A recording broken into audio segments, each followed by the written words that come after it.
So I'm just outside watching and enjoying the kids as they are feeding the ducks, and that's fun. Oh goodness! What did you guys do? No, that's feeding them. Oh, okay. The ducks just all flew off while the kids were feeding them, and I can see them all running off and doing this. You know, when I think back at the time when I was a kid, I can't remember my parents doing this with me at this age. I grew up in Liverpool, in a place called Wavertree, and at this young age, we would be mainly out in the street because we lived in terrace houses. So it meant that we knew our neighbours and we knew people 5 streets away and back and forth. And we used to go to a massive park called Sefton Park. But yeah, back in those days, it was kids on their own and parents on their own. And we managed, you know, things were different. We didn't have social media. I think the Atari games were just coming out, but I mean, you had to have quite a bit of money to be able to get those. But as I said, times changed. The way we communicate has changed.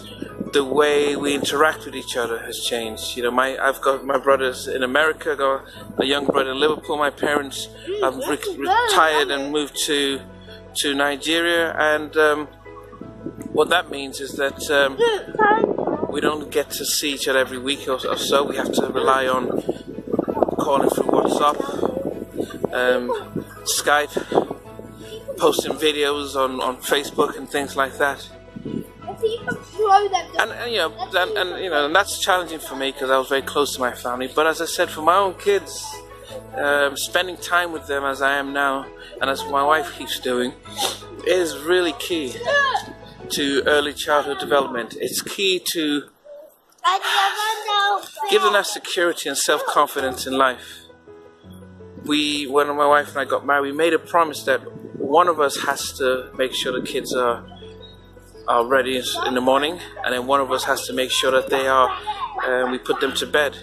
Oh no, the bread's finished. That's the last one.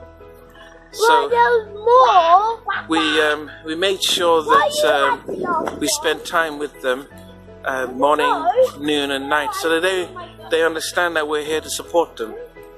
And that is some of the key things that I would encourage parents. And it might seem like, yeah, we know all this stuff, but we have, goodness, over 300 kids that come and are on our waiting list for treatment.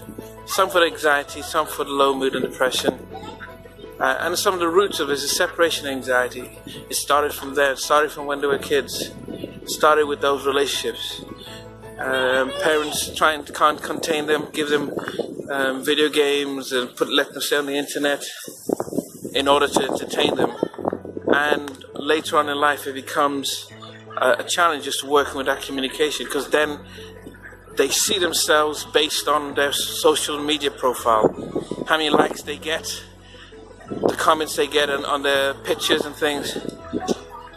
And I'm not knocking social media, but by the time I got onto it, I was a lot more, my foundations were built, so I didn't see my identity in my profile and in my social media. I was able to forge relationships with people, not just with my wife, my kids, some friends and family.